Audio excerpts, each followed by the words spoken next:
जय हिंद।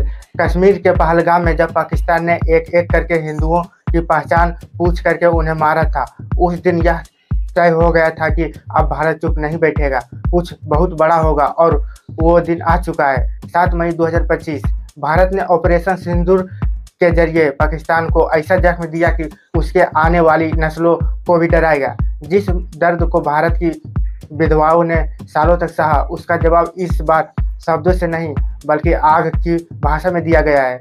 भारत ने पाकिस्तान के 9 अलग अलग ठिकानों पर ऐसी आग बरसाई जिससे आतंक के अड्डों को सिर्फ नष्ट नहीं किया गया बल्कि पाकिस्तान की रणनीति और उसके आत्मविश्वास और उसकी साजिशों की कमर तोड़ दी गई। पर यह बदला केवल मिसाइलों का नहीं था, यह बदला उन हर आंसुओं का था जो उन स्त्रियों की आंखों से बाहर थे, जिनके सिंदूर आतंकवादियों ने छीन लिए। एक महिला जब पहलगाम में अकेली बची थी तो आतंकियों ने कहा, तुझे नहीं मारेंगे, तुझे छोड़ेंगे ताकि तू जाकर के हिंदुस्तान को बताइए कि तेरे पति को हमने मार दिया।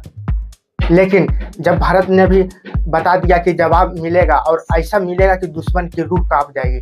प्रधानमंत्री नरेंद्र मोदी के नेतृत्व में जब भारत ने जवाब दिया 9 मिसाइलों की गर्जनों से रावलपिंडी, बहलारपुर, मुजफ्फराबाद, मीरपुर हर ठिकाने को राख में तब्दील कर दिया गया। पाकिस्तान की धरती पर लाशें बिछ गई, आतंकवाद के अड्डे राख हो गए।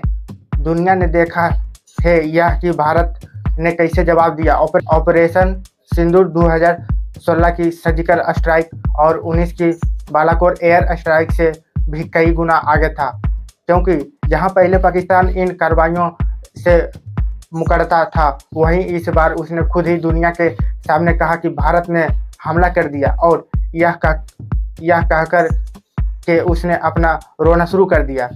भारत ने ऑपरेशन सिंदूर के जरिए न केवल आतंक को निशाना बनाया बल्कि एक शक्तिशाली संदेश भी दिया कि हम चुप नहीं बैठेंगे। यह सिर्फ एक सैन्य कार्रवाई नहीं थी बल्कि उस विधवा को एक श्रद्धांजलि थी जिसके सुहाग को आतंकवादियों ने छीन लिया।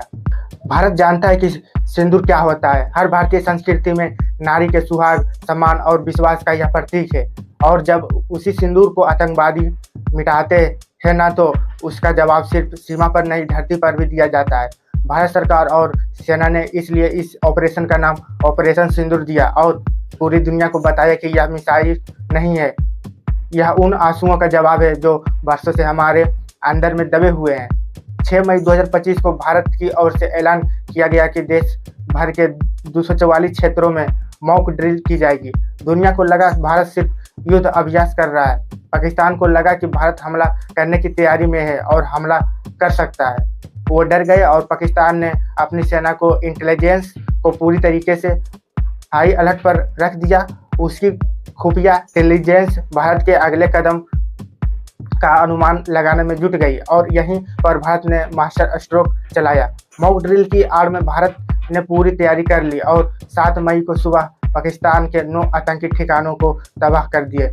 जब पूरी दुनिया सो रही थी, रात के 1 बज रहे थे, तब PI की तरफ से यहाँ पर यह न्यूज़ आता है और अब पाकिस्तान कर रहा है कि भारत ने हमारे नागरिकों पर हमला किया, भारत ने बच्चों को निशाना बनाया। लेकिन भारत ने साफ कहा, हमारे पास हर लक्ष्य के बारे में पुख्ता सबूत थे। सैटेलाइट इमेजिनरी, ह्यूमन इंटेलिजेंस और सिंगल डाटा के आधार पर हर ठिकाने को तय किया गया था। रावलपिंडी में लश्कर तैयबा का सबसे बड़ा ट्रेनिंग सेंटर, जहां 50 टन से अधिक गोला बारूद था, उसे तबाह कर दिया गया। मीरापुर का घुसपैठ केंद्र, जहां आतंकियों को भारत में प्रवेश करने की ट्रेनिंग दी जाती थी, उसको पूरी तरीके से नष्ट कर दिया गया। कराची के बाहरी इलाकों में साइबर और ड्रोन ऑपरेशन की योजना बन रही थी, वह यूनिट भी अब सीधे धुएं में तब्दील हो चुकी है। खैबर पुख्तन के पास सीमा पर लॉन्च पैड, जहां से आतंकियों को भारत में भेजा जाना था, वहां 20 से अधिक आतंकी ढेर कर दिए गए हैं। बलूचिस्तान के पास हथियार तस्करी का प्रमुख केंद्र था, जहां 10 टन RDX था, उसे भी पूरी तरीके से नष्ट कर दिया गया है। इनमें से कुछ जानकारियां फिलहाल सोशल के हवाले हैं, क्योंकि आधिकारिक पुष्टि अभी कुछ देर में होना बाकी है। रक्षा मंत्रालय ने साफ कह दिया है कि भैया, हमारे निशाने पर आतंकवादी ठिकाने थे, आप जनता नहीं थी। और इस ऑपरेशन में भारत ने ना तो पाकिस्तान की सेना को निशाना बनाया है, ना ही आम जनता को निशाना बनाया, ना किसी महिला को, ना किसी बच्चे को, ना किसी नागरिक को, किसी को निशाना नहीं बनाया। निशाना हमारा आतंकवाद था, क्योंकि भारत मेरे भाई युद्ध नहीं चाहता है। भारत सिर्फ यह दिखाना चाहता है कि हमारे पास इतनी क्षमता है कि अगर हमें छेड़ा गया तो हम छेड़ेंगे नहीं। और इसलिए ऑपरेशन सिंदूर सिर्फ एक सैन्य कार्रवाई नहीं थी, यह भारत की रणनीति परिपक्वता, उसकी संवेदनशीलता और उसकी अटल प्रतिबद्धता का प्रमाण था। जब पाकिस्तान के पास दो ही रास्ते हैं, या तो आतंकवाद छोड़ दे या इतिहास का हिस्सा बन करके रह जाए। क्योंकि अगर वो यह सोचता है कि सीमा पर फायरिंग F-16 जैसे पुराने हथकंडों से भारत को डरा देगा, परमाणु की धमकी दे देगा, तो उसे प्रधानमंत्री मोदी की वो बात याद रखनी चाहिए कि मुझे रिस्क लेने की क्षमता और से कई गुना ज़्यादा है। और अभी वक्त आया नहीं है कि मैं यह दिखाऊं कि मैं कितना बड़ा रिस्क ले सकता हूं। और ऑपरेशन सिंदूर उसी ट्रेलर का एक हिस्सा था।